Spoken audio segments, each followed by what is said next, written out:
All right, welcome back, everyone. For this deep dive, we're getting into something, well, genuinely unsettling. It's a first-hand account tied to this infamous place, Khooni Nala, and our mission really is to unpack this story, look at the fear it taps into, and these weirdly specific details that just won't go away. Exactly. And Khooni Nala itself, it's near Banahal Pass, Jammu in Kashmir. They call it the Bloody Stream. It's notorious, always foggy, kind of hidden away, and honestly, the site of just dozens and dozens of fatal crashes. Grim place. Yeah.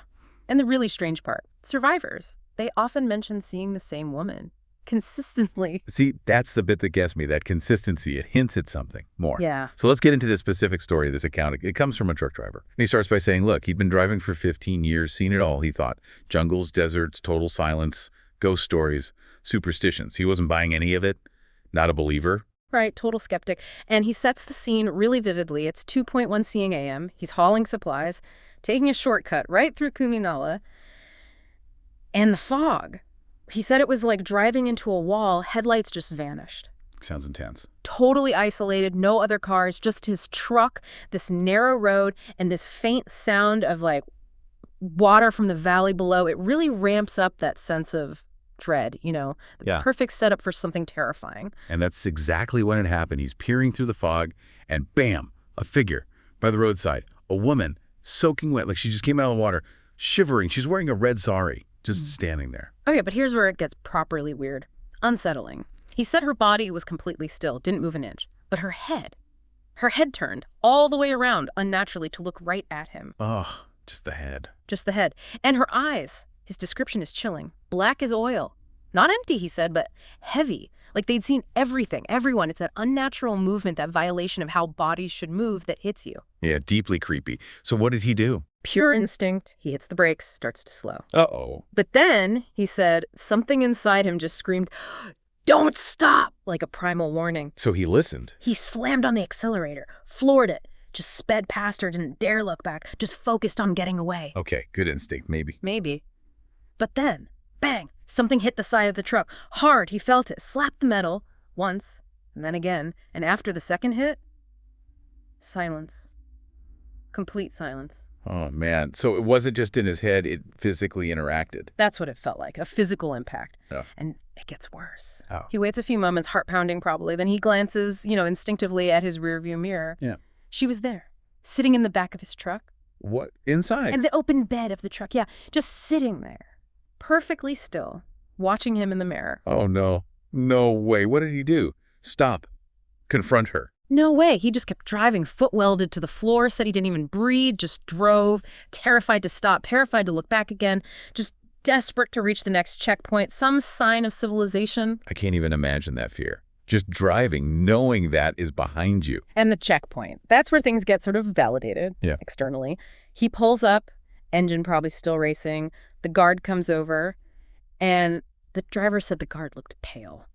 Really pale. Okay. And the first thing the guard asks is, "Who else is with you?" Wow. So the guard saw something too? Seems like it. The driver, still shaking, obviously, just says, "No one. I'm alone." Mm-hmm. But the guard doesn't buy it. He just points to the back of the truck. Oh, my God. So what was there? Did he look? He had to. He finally got out, heart in his throat, Oh. walked around to the side the guard pointed at. And there, in the thick layer of dust on the truck's side, was a handprint. A handprint. From her. Clear as day. Long, thin fingers. Unnaturally long, he said. But that wasn't all. Beneath the handprint, scratched deep into the paint. What did it say? It said, "You saw me. Now you're mine." Chills. Yeah. Actual chills. That is terrifying. Undeniable proof right there. Absolutely. It moves it beyond hallucination, beyond exhaustion, physical evidence. And the driver, he quit his job the very next day, just walked away. I don't blame him one bit. He tried, tried to rationalize it later, told himself he was tired, seeing things, the fog. But how do you explain the handprint, the message? You can't, really. So was that the end of it? He quit, moved on? You'd hope so, wouldn't you? But no. 3 nights later, it started again. Oh, no. How? He was just trying to be normal, brushing his teeth in his flat, alone. Okay. He glanced up at the mirror, blinked, and his reflection. Yeah. He blinked back. But after he did, like a delay. Stop. That is genuinely horrifying. Your own reflection acting wrong. It's fundamentally disturbing, isn't it? Attacks your sense of self. He leaned closer, confused. And then he saw her in the mirror, standing right behind him. No. Wet, pale, same red sari, her eyes locked on his reflection. What did he do? Spun around instantly. Of course. Yeah. Nothing. No one there. The bathroom was empty. Okay, so maybe... But then he looked back at the mirror. She was still there, in his reflection, behind him. And this time, she was smiling, while his own reflection wasn't. That's next-level psychological terror. Wow. Exactly. It implies she's tied to him now in this deeply invasive way. So what happened after that? Is she still with him? According to his account, yes. She's always there now. Always. In reflections, mostly. Mirrors, windows, even just a puddle of water, sometimes behind doors just left ajar. In the rearview mirror when he's a passenger in a car, never far away. She never speaks, never does anything. Just waits. Just waits. Watching him. God, living like that. He says he lives in constant fear. He has no idea what she wants, why she chose him. But he's absolutely certain about one thing. His final words on it were, "She's not done with me." Wow. Okay. That is one intense, deeply unsettling story from Khooni Nala. Those details. That head turn, the handprint, scratching the message, and that reflection.